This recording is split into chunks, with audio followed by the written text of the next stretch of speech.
इधर दिल्ली में जवाहरलाल नेहरू स्टेडियम में 350 दर्ज किया गया AQI। दिल्ली NCR में हवा की गुणवत्ता में ज्यादा सुधार नहीं। हरियाणा के कई शहरों में AQI 300 के पार है। मानेसर, रोहतक, चरखी दादरी, सोनीपत में 300 के ऊपर AQI। दिल्ली NCR में ग्रेड 3 हटा दिया गया है। प्रदूषण के स्तर में थोड़ी गिरावट आने पर यह फैसला लिया गया है। बड़ी खबर आपको बता रहे हैं। प्रदूषण के स्तर में थोड़ी गिरावट आने पर यह फैसला।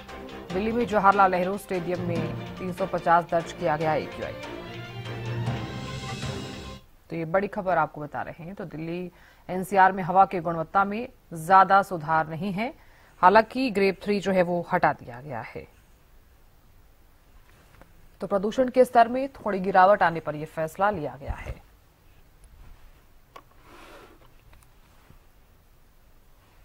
तो दिल्ली NCR के साथ साथ हरियाणा में फिलहाल क्या कुछ स्थिति है, जान लेते हैं। पानीपत से जितेंद्र शर्मा जुड़ गए हैं। जितेंद्र, दिल्ली NCR के साथ साथ हरियाणा में भी प्रदूषण जो है अभी भी हाल फिलहाल में उतना ही बना हुआ है। आज कितना जो है AQI है पानीपत का, और फिलहाल क्या कुछ सावधानियां, क्या कुछ पाबंदियां लगाई गई हैं बढ़ते पॉल्यूशन के बीच?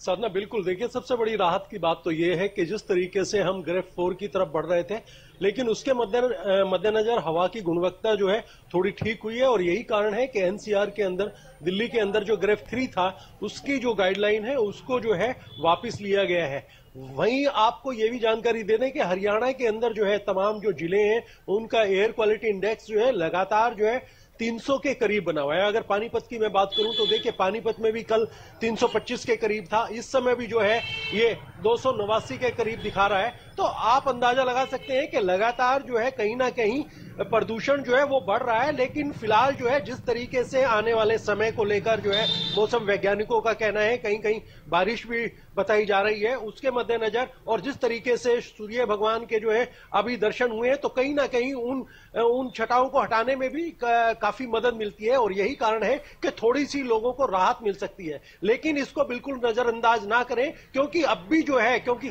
जो 250 से ऊपर का जो लेवल है एयर क्वालिटी इंडेक्स का, वो कहीं ना कहीं ये दर्शाता है कि वो आपके स्वास्थ्य के लिए हानिकारक है। और बहुत ज्यादा हानिकारक तो 300 से कारण है। और यही कारण है कि पानीपत के अंदर जो है लगातार हम देखते रहे कि 300 के ऊपर बना रहा है हमेशा जो है। तमाम अगर हरियाणा के जिलों की बात करें आप, गुड़गांव, फरीदाबाद, सोनीपत, करनाल, कुरुक्षेत्र, रिवाड़ी, धारूहेड़ा, तो ये तमाम जो शहर हैं इनके अंदर भी हमने देखा था कि किस तरीके से प्रदूषण पर जो है नियंत्रण नहीं था। और तमाम जो हमने ये भी देखा है कि किस तरीके से प्रशासनिक अधिकारी जो है वो लगातार जो है उनकी कार्यविधि जो है कहीं ना कहीं संवेदनाओं को चीरती थी, जब आम लोगों को इससे प्रॉब्लम होती थी। तो तमाम चीजों को लेकर ये मद्देनजर यही कहा जा सकता है कि अभी भी अपने आप को बचाने की आवश्यकता है। जल्दीबाजी ना करें, लेकिन जिस तरीके से धीरे धीरे घटा है वो कहीं ना कहीं अच्छे संकेत दे रहा है। जी साधना।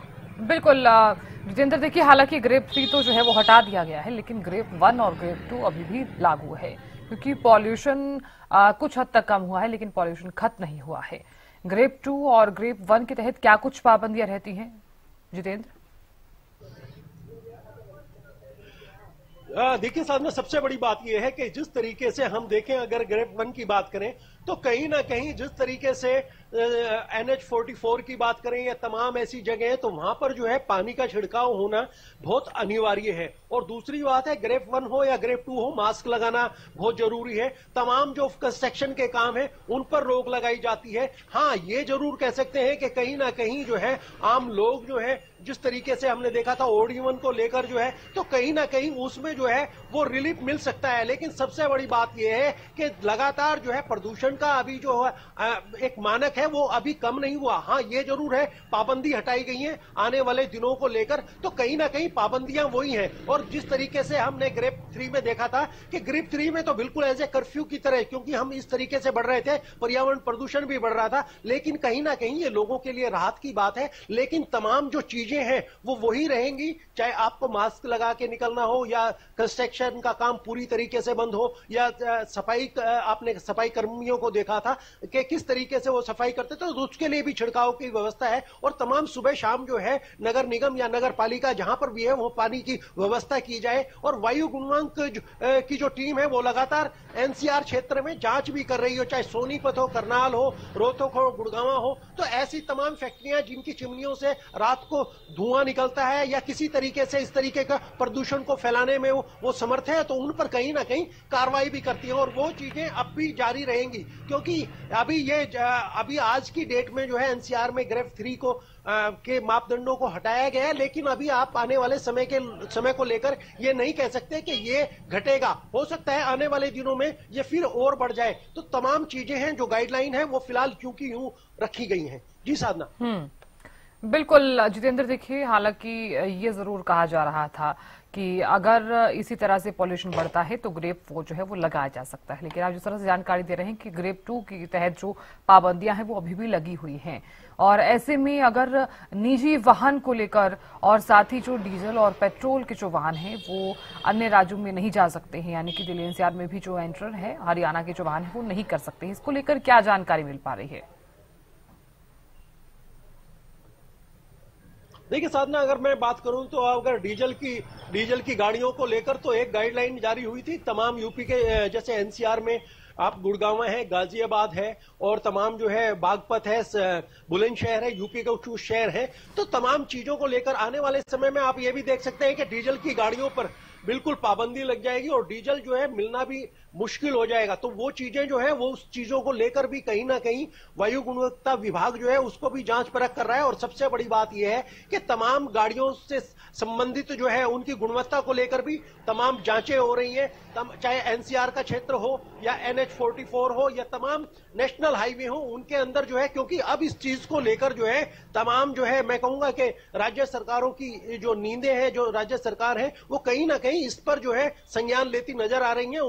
उनको ये महसूस हो रहा है कि ये किस तरीके से भव्य होता जा रहा है। तो उसको लेकर जो है तमाम जो गाइडलाइन है वो नेशनल लेवल पर जो है इस तरीके की एक गाइडलाइन जारी होने वाली है कि तमाम आपको डीजल की गाड़ियां जो है वो बंद होती है और आने वाले समय में। और एक ये इसकी गाइडलाइन भी एक मैं आपको बता दूं कि वो आ चुकी है कि अगर 1 तारीख से 2026 में हम जब प्रवेश करेंगे तो बहुत से शहर जो मैंने बताए, बुलंदशहर हो गया, बागपत हो गया, गाजियाबाद हो गया, जो एनसीआर से लगता है गाजियाबाद, तो वो वहां पर जो है तमाम जो है डीजल व्यवस्था जो है बंद कर दी जाएगी। तो आप देख रहे हैं कि कहीं ना कहीं सरकार भी जो है, केंद्र सरकार इसको लेकर चिंतित है। और जिस तरीके से इस बार दिल्ली में जो है, दिल्ली की गुणवत्ता में जो है प्रदूषण हुआ है वो अपने आप में कहीं ना कहीं चौंकाने वाला है। और इसके मद्देनजर अब देखना यह है कि आने वाले समय में इस तरीके से ना हो तो उसके लिए सरकार क्या कुछ कदम उठाती है ये भी देखना पड़ेगा। लेकिन तमाम राज्य सरकारों को भी केंद्र सरकार की तरफ से तमाम गाइडलाइन जो है वो जारी कर दी गई है।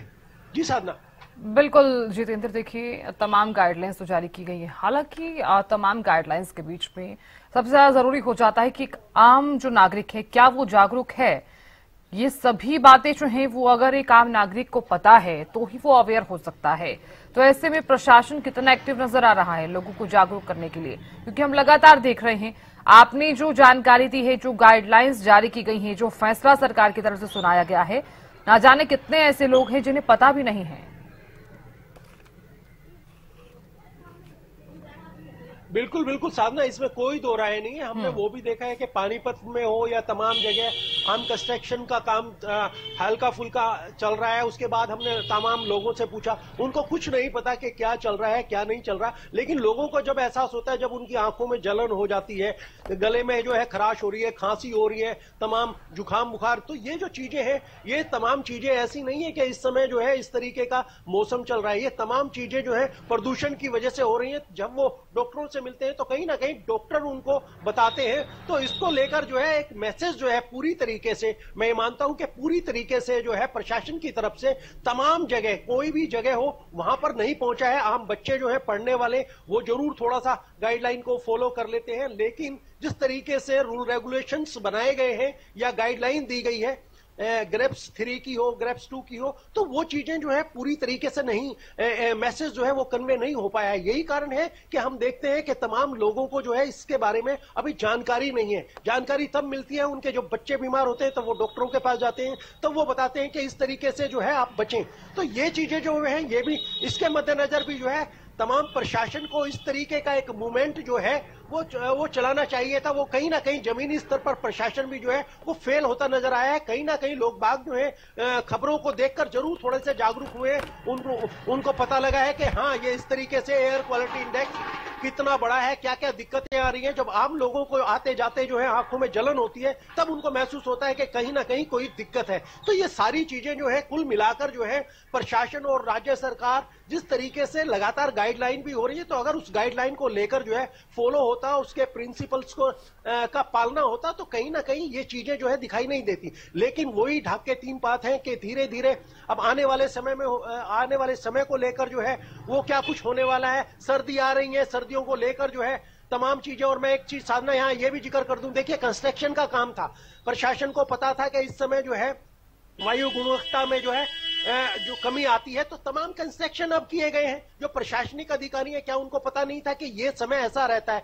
आने वाला समय जो है काफी सर्दी का है, तो उसको लेकर जो है वही गाइडलाइन, मतलब तमाम चीजें जो है हर साल हम दिखाते हैं, तो उसको लिए सजगता के साथ जो है प्रशासन को कार्रवाई करनी चाहिए कि ये ऐसा मौसम आ गया है, इसमें हम ऐसा ना करें। तो कहीं ना कहीं जो है वो तमाम चीजें जो है धूमिल होती नजर आएंगे। और यही कारण है कि अब की बार जो है ओपीडी आप देखें, बच्चे जो बीमार हुए हैं, अगर मैं आपको एक आंकड़ा बताऊं तो 5 से 12 साल के जो बच्चे हैं उनके अंदर जो है 18 से 22% की वृद्धि हुई है जो बीमार रहे हैं। तमाम लोगों के अंदर जो है जो सांस के रोगी हैं उनके अंदर जो है 5 से 8% की वृद्धि हुई है जिनको सांस की प्रॉब्लम आई है। और तमाम जो लोग हैं जो दिनचर्या में निकलते हैं तो उनके अंदर जो है खांसी जुकाम बुखार, इसका परसेंटेज जो है वो 78% लोगों को है जिनको इस बार मौसम में खांसी जुकाम बुखार रहा है। तो आप अंदाजा लगा लें कि किस तरीके का माहौल चल रहा है, किस तरीके से आम लोग जो है देखिए दिनचर्या के काम करने के लिए वो निकलते हैं। और निकलने के कारण यही होता है कि अगर इस तरीके का प्रदूषण है तो कहीं ना कहीं उनको जो है वो काम भी करना पड़ता है और जिसकी वजह से जो है वो बीमार भी रहते हैं। तो साधना ये सारी चीजें जो है कुल मिलाकर आप यही कह सकते हैं कि जिस तरीके की गाइडलाइन है उसको प्रॉपर जो है एक कन्वे नहीं किया गया, एक मैसेज नहीं दिया गया। अगर प्रॉपर मैसेज दिया जाता तो कहीं ना कहीं लोग बाग भी जागरूक होते। और यही कारण है कि आम लोग जो है इसकी चपेट में भी ज्यादा आए हैं। जी साधना। बिल्कुल जितेंद्र, बहुत शुक्रिया जानकारी देने के लिए और नजर बनाए रखने के लिए।